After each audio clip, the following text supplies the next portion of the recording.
Hello students, welcome to my channel, and this video we are going to discuss the very important topic of Raoult's law. That means Raoult's law for non-volatile solute. As we have already discussed, the volatile solutes की जब ने बात की थी तो वहाँ पे एक बात की थी कि जब भी वॉलेटाइल सोल्यूट होते थे वो हमने बात की थी लिक्विड इन लिक्विड में। वोलेटाइल का मतलब होता है ऐसे लिक्विड जो कि रूम टेम्परेचर पे अपने आप इवेपोरेट होते हो। क्या होने हो? इवेपोरेशन होता हो जिनमें, तो क्या कहलाए थे? वोलेटाइल।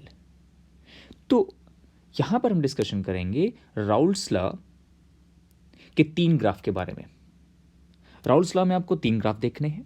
एक होगा स्टैंडर्ड ग्राफ, राउल्ट्स लॉ को देखेंगे। एक होगा स्टैंडर्ड ग्राफ जिसमें आप देखोगे जो भी हम ग्राफ बनाएंगे उसमें एक होगा प्रेशर ज़्यादा, एक होगा प्रेशर कम वाला, राइट। तो एक होगा स्टैंडर्ड ग्राफ, इसके 2 ग्राफ हम लोग देखेंगे। एक होगा पॉजिटिव डेविएशन, पॉजिटिव, और एक होगा नेगेटिव डेविएशन। तो मेरा होमवर्क था कि आपको राउल्ट्स लॉ के ग्राफ बनाने हैं। एक में आपको दिखाना है पॉजिटिव डेविएशन, यानी जो भी आपका ग्राफ है, याद रखेंगे ये 2 तरह से ग्राफ बनाया जाता है। आप लेफ्ट से रखोगे तो दिखाओगे आप ऐसे, ये मान लो ये P2 था और इधर आपने किया था P1, राइट। ये स्टैंडर्ड है। अगर स्टैंडर्ड से ग्राफ में ये डॉटेड लाइन्स ऐसे दिखाई पड़े ऊपर की तरफ, ग्राफ के ऊपर की तरफ, राइट, तो क्या बोलेंगे? Positive deviation. अगर स्टैंडर्ड ग्राफ से ये P2 है, ये P1 है, या आप ग्राफ याद रखो, इधर P2 था, ये क्या था? P1, राउल्ट्स का स्टैंडर्ड ग्राफ। और उसके बाद अगर कुछ डॉटेड डॉट्स नीचे दिखाई पड़े ग्राफ से तो क्या बोलेंगे? Negative deviation. तो नेगेटिव और पॉजिटिव डेविएशन, यानी राउल्ट्स लॉ को पूरा फोकस करना है कि Raoult's law stands for which conditions. Okay, तो now topic is Raoult's law for non volatile solutes. अब बात की नॉन वोलेटाइल सोल्यूट्स, तो यहाँ पे लेंगे क्या? सॉलिड्स इन लिक्विड, यानी सोल्यूशन ऐसा है जिसमें हमने एक ऐसा सोल्यूशन बनाया जिसमें हमने मिलाया है सॉलिड पार्टिकल्स को। सॉलिड पार्टिकल अपने आप तो वेपरेट होंगे नहीं। I am not talking about the naphthalene ball, right. I am not making the solution of naphthalene. हमने बात की कोई भी सॉलिड में हमने मान लो NaCl ले लिया। NaCl कोई वोलेटाइल तो है नहीं, तो उसका कोई वेपर प्रेशर नहीं, अगर वेपराइज नहीं होगा तो उसका वेपर प्रेशर नहीं बनेगा, करेक्ट। तो वोलेटाइल का मतलब यहाँ पे ध्यान रखेंगे, नॉन वोलेटाइल हैं तो बेसिकली वो सॉलिड पार्टिकल हैं, ठीक है। टॉपिक है solids in liquids means vapour pressure of binary solution. Next upper topic is solids in liquids. So Raoult's law we are going to apply on this. Okay, now discussion is for non-volatile solutes. A non-volatile solute has no tendency to form vapor at the temperature of the solution, and it will therefore not contribute to the total vapor pressure of the solution. Okay. For example, in a solution of salt in water, salt is a non-volatile solute and does not contribute to the total vapor pressure of the solution. Clear? Thus, the vapor pressure of the solution will be the vapor pressure due to the solvent only. इसके बारे में last video में discuss किया था कि ये जो है ये मान लो सॉल्यूट हुआ जो कि नॉन वोलेटाइल है, राइट। अगर ये नॉन वोलेटाइल हुआ, नॉन वोलेटाइल मतलब नॉन इवेपोरेटिंग, ओके। अब ये जो P1 है ये किसका प्रेशर है? ये P1 है किसका? सॉल्वेंट का। तो टोटल प्रेशर किसका होगा? जो वोलेटाइल है ही नहीं तो उसका प्रेशर क्रिएट ही नहीं होगा, तो टोटल प्रेशर किसका आएगा? फाइनली टोटल प्रेशर जो होगा केवल और केवल सॉल्वेंट का आएगा, pressure of the solvent only, not the solute. Clear? इतना डिस्कशन हो चुका था, अभी हम नेक्स्ट देखेंगे इसी टॉपिक में। Okay, That is, P total is equal to P1 or P total is equal to X1 P1 naught, where P1 naught is the vapor pressure of the pure solvent at a particular temperature and X1 is the mole fraction of the solvent 1.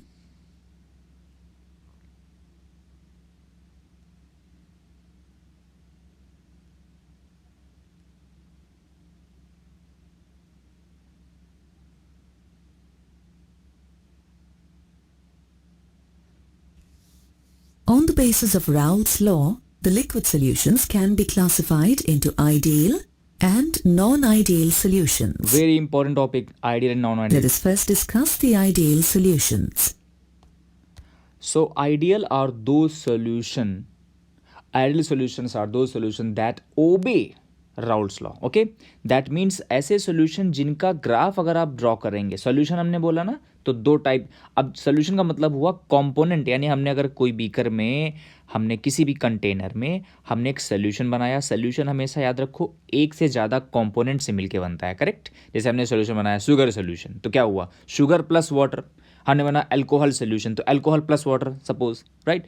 तो हमने बोला sugar plus water, तो sugar को मैं मान लूँ ए और water को मान लूँ मैं B component.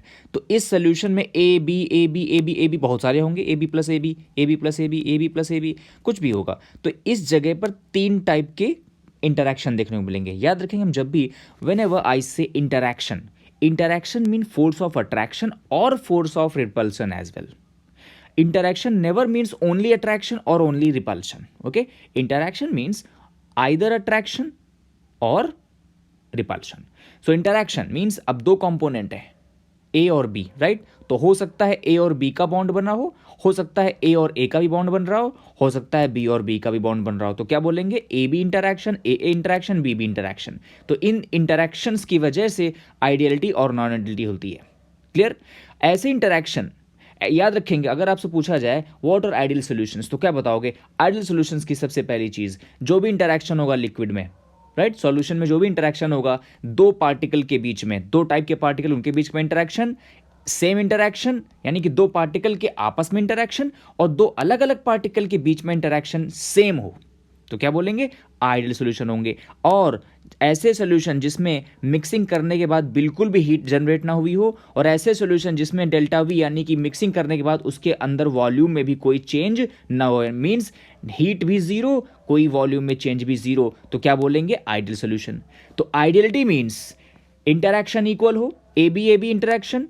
Clear. A B interaction, A और बॉन्ड बी का interaction, A bond B, A bond A, B bond B. Clear. वो सेम हो, delta H zero, delta V zero. The first point, ये आपका बोर्ड्स के लिए बहुत important है, याद रखेंगे, इस पॉइंट को क्लियर कर लेंगे clearly. Okay. A solution that obeys Raoult's law over the entire range of concentration is said to be an ideal solution. Now For see. an ideal solution, the enthalpy of mixing and the volume of mixing of the pure components are zero. This implies that no heat is evolved. अब आपके सामने graph बना हुआ है. इसके पहले जो इन्होंने ग्राफ लिखा, हमने एक ग्राफ आपको दिखाया था एनिमेशन में, उसमें इसी का ग्राफ थोड़ा सा ऐसा बना था, तो कंफ्यूज नहीं होना है आपको. हमने दो ग्राफ आपको दिखाए हैं, याद रखेंगे, प्रॉपर्ली से देखेंगे. ऐसा ग्राफ बना था जिसमें हमने इस तरफ किया था. ये जो पूरा ग्राफ को हमने इसको मिरर कर लो. मिरर का मतलब हुआ आप ऐसा करें कि इधर हमने सपोज करो x1 लिया है,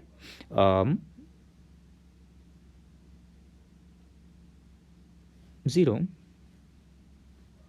क्लियर. इधर हमने P2 कर रखा था और इस तरफ हमने P1 कर रखा था, याद है. और इधर हमने किया था, राइट, इधर मैं x2 कर दूं, इधर x2 0 था और इधर ये x2 1 हो गया था, करेक्ट. इधर x1 0 था और इस तरफ x1 इक्वल टू 1 कर दिया था, नहीं कि थोड़ा सा चेंज हुआ था. तो वो ग्राफ ऐसा बना था. तो याद रखेंगे ये और ये एक ही सेम चीज़ है, थोड़ा सा मिरर इमेज बन गई है बस. तो ये है आपका स्टैंडर्ड ग्राफ, करेक्ट.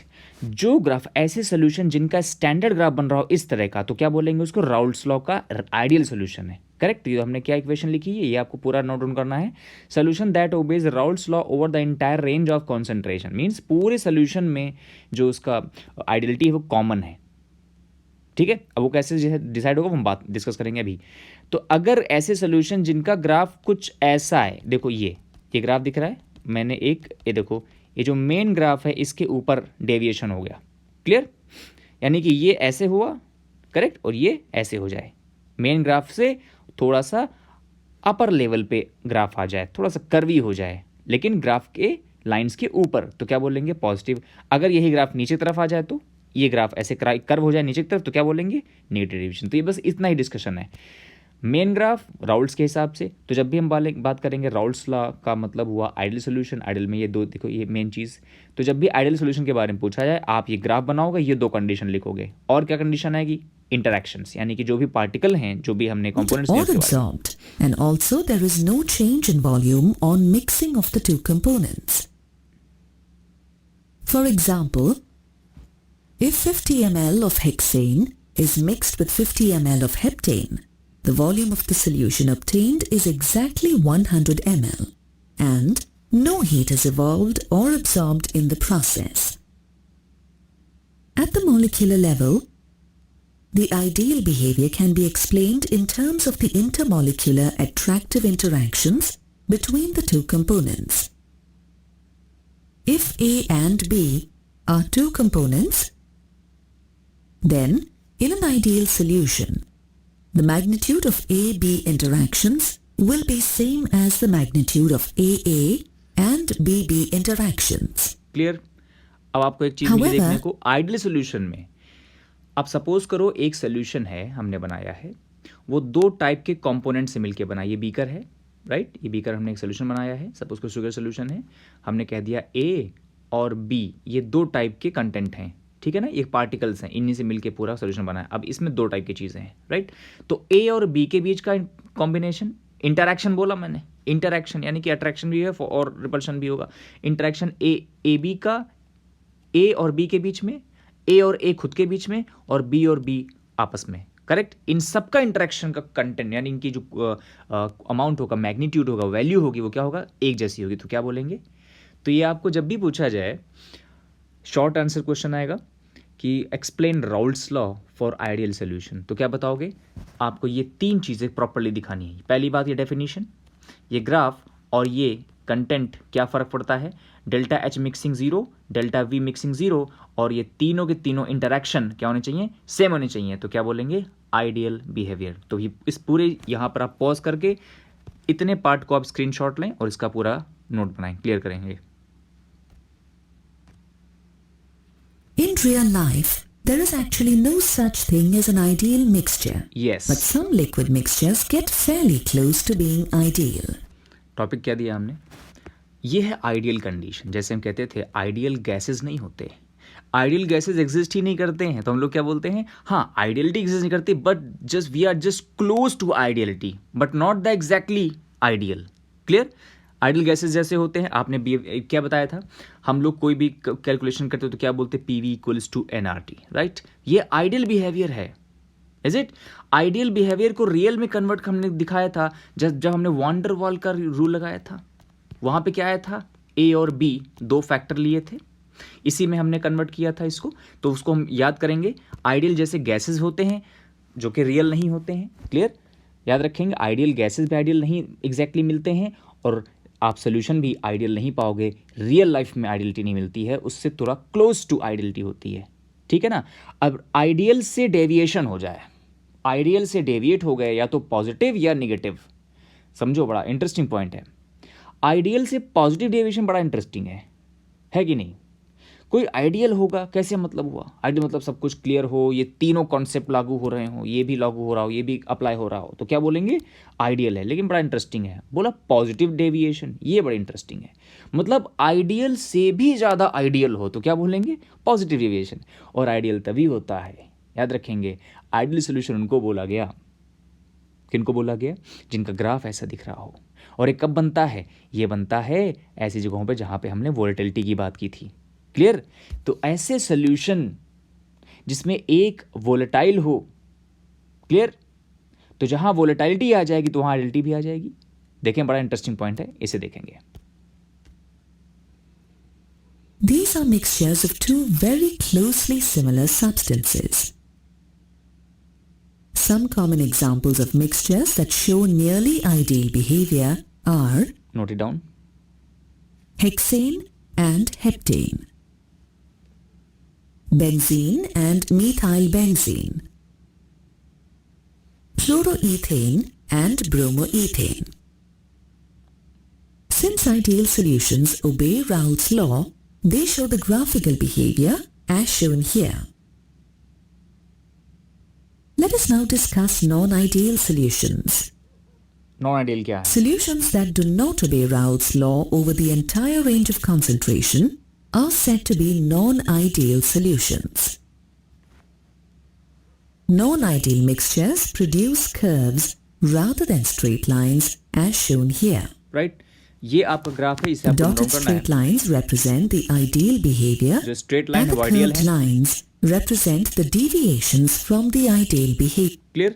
आप देखो, जो स्ट्रेट आपको दिख रहे हैं ग्रीन में, तो क्या है वो स्ट्रेट है, ये वाले, ये क्या स्ट्रेट है, राइट, ये स्ट्रेट है, करेक्ट. इधर देखो ये स्ट्रेट लाइन है, जितने भी स्ट्रेट लाइन है वो क्या है, आइडियल है. अब जरा इसको देखो, जो पॉजिटिव डेविएशन लेफ्ट साइड है, पॉजिटिव का मतलब हुआ जो स्ट्रेट लाइन से ऊपर ग्राफ बन रहा हो, ये वो क्या है, ये देखो स्ट्रेट लाइन के ऊपर, इस स्ट्रेट लाइन के ऊपर, तो क्या है, ये पॉजिटिव है. इधर देखो क्या है, ये स्ट्रेट लाइन से नीचे ग्राफ आ रहा है, ऐसे इधर भी नीचे आ रहा है, P2 के लिए भी नीचे आया, P1 के लिए भी नीचे, तो क्या क्या निगेटिव डेविएशन. ये डिस्कशन होगा हमारा नेक्स्ट वीडियो में. इसको आप प्रॉपरली नोट डाउन करें, और आपको 3 ग्राफ मेंटेन करने हैं, एक है आइडियल, एक है पॉजिटिव डेविएशन और एक होगा नेगेटिव डेविएशन. ठीक है, स्क्रीनशॉट लें और इसे आप प्रॉपरली नोट्स में कन्वर्ट करें.